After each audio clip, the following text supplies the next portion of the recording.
Δασικές πυρκαγιές. Προετοιμάσου. Οι δασικές πυρκαγιές εξαπλώνονται γρήγορα και μπορεί να απειλήσουν τη ζωή και την περιουσία σου. Το σπίτι σου κινδυνεύει ακόμα κι αν βρίσκεται μακριά από την πορεία της πυρκαγιάς, γιατί λόγω του ανέμου οι κάφτρες μπορούν να μεταφερθούν σε μεγάλες αποστάσεις και να δημιουργήσουν νέες αιστείες πυρκαγιάς.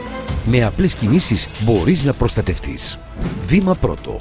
Μείωσε την καύσιμη ύλη γύρω από το σπίτι σου. Τα κλαδιά των δέντρων δεν πρέπει να ακουμπούν στους τοίχους, τη στέγη και τα μπαλκόνια. Κλάδεψε τα δέντρα και καθάρισε τα ξερά χόρτα σε απόσταση τουλάχιστον 10 μέτρων από το σπίτι. Κλάδεψε τα δέντρα μέχρι το ύψος των 3 μέτρων. Απομάκρυνε τα έφλεκτα υλικά και τοποθέτησε τα καυσόξυλα σε κλειστό μέρος. Βήμα δεύτερο. Συντήρησε και εξόπλισε το σπίτι σου. Συντήρησε και καθάρισε από ξερά φύλλα και πευκοβελώνες την κεραμοσκεπή.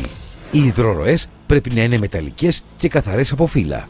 Φρόντισε τα παραθυρόφυλλα και οι εξώπορτες να είναι από μη έφλεκτα υλικά. Να έχεις πυροσβεστήρες και λάστιχο ποτίσματος σε καλή κατάσταση που να καλύπτει το χώρο γύρω από το σπίτι. Βήμα τρίτο. Αν πλησιάζει πυρκαγιά. Προφύλαξε το σπίτι σου από τις εισερχόμενες κάφτρες. Μάζεψε τις τέντες. Κλείσε ερμητικά το σπίτι και τις εσωτερικές πόρτες. Φρόντισε να υπάρχει ελεύθερη πρόσβαση για τα πυροσβεστικά οχήματα. Δες περισσότερες οδηγίες προστασίας από δασικές πυρκαγιές στο civilprotection.gr. Γενική Γραμματεία Πολιτικής Προστασίας.